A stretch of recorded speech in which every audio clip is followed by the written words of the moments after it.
अहिल्यानगर विधानसभा मतदारसंघाचे आमदार संग्राम जगताप यांनी 4-5 महिने अगोदर दिवाळीच्या वेळेस एक वक्तव्य केलं होतं की हिंदू धर्मातील जे काही लोक आहेत त्यांनी फटाके खरेदी करताना फक्त हिंदू दुकानदारांकडूनच करा।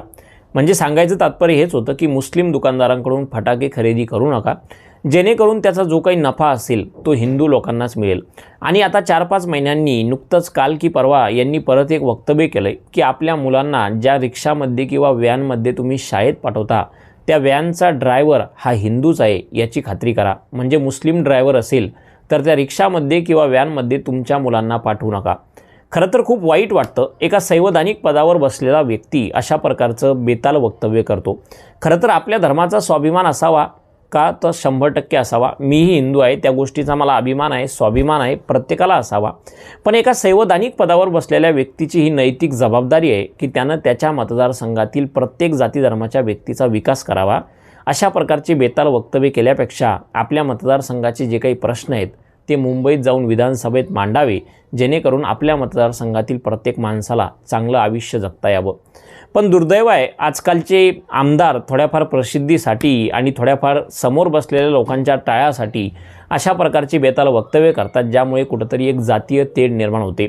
माझा या संग्राम जगतापांना प्रश्न आहे की जर तुमचं इतकंच तुमच्या हिंदू धर्मावर प्रेम आहे तर तुम्ही तुमच्या मतदारसंघातील 15-20 हिंदू धर्मातील गोरगरीब मुलांना दत्तक घ्या, त्यांना अत्यंत चांगल्या प्रकारचं शिक्षण द्या, जेणेकरून हिंदू धर्मातील 15-20 परिवारांचं भलं होईल आणि हा धर्म सक्षम बनेल। मी नेहमी सांगतो की जर तुम्हाला स्वतःच्या धर्माचा विकास करायचा असेल तर स्वतःच्या धर्मातील लोकांना सक्षम बनवणं, उच्च शिक्षित बनवणं हा सगळ्यात चांगला पर्याय आहे। दुसऱ्या धर्माचा द्वेष करून तुम्ही कधीच स्वतःचा विकास करू शकत नाही। त्यामुळं अशा प्रकारच्या लोकांनी जेव्हा अशा प्रकारचं बेताल वक्तव्य केलं तेव्हा टाळ्या वाजवण्याऐवजी जर तिथल्या युवकांनी अशा प्रकारचे प्रश्न यांना विचारले की विकासाचं काय, तर खऱ्या अर्थानं राजकारणाला एक शोभा येईल आणि आपली जे काही छत्रपती शिवाजी महाराज होते त्यांनी जो लढा दिला महाराष्ट्रासाठी आणि मराठी मातीसाठी, इथल्या प्रत्येक गावाचा, प्रत्येक शहराच्या विकासासाठी, त्या लढ्याला खऱ्या अर्थानं न्याय मिळेल। एवढंच नाही तर पिंपरी चिंचवड येथील भोसरीचे आमदार महेशदादा लांडगे यांनी काल एक वक्तव्य केलं की मला त्या लांड्यांच्या मतदानाची काहीही गरज नाही। खरं तर इथंही मी तेच म्हणेल की आजकाल आमदार अशा प्रकारचे वक्तव्य करताय जेणेकरून कुठंतरी त्यांना एक प्रसिद्धी मिळेल आणि त्यांची संपूर्ण महाराष्ट्रामध्ये चर्चा होईल अशीच परिस्थिती आहे।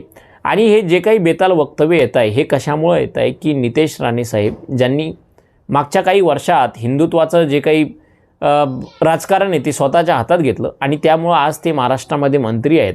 आणि याच गोष्टीमुळं अनेक लोक आता जे कदाचित इतिहासात कधीच जातीपातीचं राजकारण करत नव्हते तेही आता जातीचं आणि धर्माचं राजकारण करायला लागलेत, कारण त्याच्यावरच आता मंत्रिपद आणि बाकीच्या गोष्टी मिळतात। शिक्षण, तुम्ही तुमच्या मतदारसंघाचा विकास किती करता या गोष्टींना आता राजकारणात काहीही महत्त्व राहिलं नाही, अशीच एकंदरीत परिस्थिती सध्या महाराष्ट्रात आहे। मी परत एकदा सांगेल की प्रत्येक माणसानं आपल्या धर्मावर गर्व करावा, मीही करतो, त्यात काहीच वाईट नाही। पण धर्माच्या नावावर जर तुम्ही राजकारण करत असाल आणि एकमेकांच्या मनात, लोकांच्या मनात द्वेष निर्माण करत असाल तर ते खऱ्या अर्थानं या देशाशी गद्दारी आहे, संविधानाचाही तो अपमान आहे। कारण आपण लोक संवैधानिक पदावर बसलेत, जर तुम्हीच असे वक्तव्य कराल तर जे सर्वसामान्य लोक आहेत त्यांनी मग नेमकं कुणाकडे बघायचं। आता प्रश्न हा निर्माण होतो की हे सगळे लोक अशा प्रकारे बेभानपणे का बोलतात। संग्राम जगतापांनी जेव्हा 6 महिन्या अगोदर असं बेताल वक्तव्य केलं होतं की दिवाळीला हिंदू लोकांकडूनच फटाके खरेदी करा, तेव्हा स्वर्गीय अजितदादांनी त्यांचे कान टोचले होते। पण दुर्दैवानं आज अजितदादा नाही, त्यामुळं कदाचित त्यांना कुणाचीही भीती नसेल, त्यामुळंच त्यांनी आता ते वक्तव्य परत वापरलं। महेशदादा लांडगे यांच्या बाबतीतही असंच आहे की मुख्यमंत्री देवेंद्र फडणवीस कधीच जातीय तेढ निर्माण करणारे जे काही वक्तव्य करतात आमदार त्यांना कधीच बोलत नाही किंवा त्यांना कधीच कठोर शब्दात वॉर्निंग देत नाही। त्यामुळे हे आमदार वारंवार असेच जातीय तेढ निर्माण करणारे वक्तव्य करतात आणि राजकारणात त्यांना त्याचा फायदा होतो। अजून एक महत्त्वाचा मुद्दा असा आहे की महेश लांडगेंनी हे जे काही वक्तव्य केलं की मला लांड्यांच्या मतदानाची गरज नाही, त्यांनी हे वक्तव्य का केलं तर त्याचं सगळ्यात मोठं कारण आहे की आता 4 वर्ष किंवा 4.5 वर्ष विधानसभेची निवडणूक नाही, त्यामुळं कुणाला काहीही घेणं देणं नाही।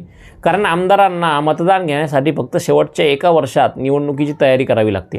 राघव चड्डांनी एक संसदेत खूप चांगला मुद्दा मांडला होता, मी तुम्हाला ते सांगितलंही माझ्या एका व्हिडिओमध्ये की कुठलाही आमदार किंवा खासदार जेव्हा 5 वर्षासाठी आमदार किंवा खासदार बनतो तेव्हा असा एक नवीन कायदा यावा की 2-3 वर्षानंतर त्या मतदारसंघातील जनतेला विचारलं जावं की हा व्यक्ती कशा प्रकारे काम करतोय, विकास करतोय का नाही, जबाबदारीनं वागतोय का नाही. जर 50% जास्त लोकांनी त्याच्या विरोधात मतदान केलं तर 5 वर्षात जनतेला एकदा अशी संधी मिळावी की त्या व्यक्तीला पदावरून खाली काढता यावं.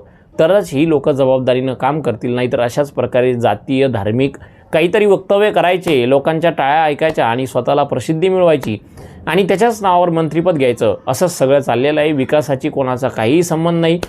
त्यामुळं या विषयावर आज बोलावं लागतं आहे. खरं तर प्रत्येकानं आपल्या धर्माचा प्रचार करावा. मी परत तेच सांगतो की मलाही गर्व आहे हिंदू असल्याचा, प्रत्येकाला असावा.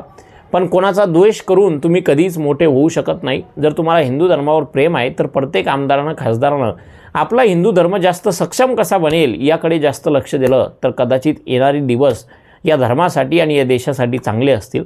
या संपूर्ण विषयावर तुम्हाला काय वाटतं? ज्या प्रकारे आमदार, खासदार प्रसिद्धीसाठी बेताल वक्तव्य करताय, यावर तुमचं जे काही मत असेल मला कमेंटमध्ये नक्की सांगा. आणि असेच महत्त्वाचे व्हिडिओ पाहण्यासाठी चॅनलला सबस्क्राईब करायला विसरू नका. खूप खूप धन्यवाद.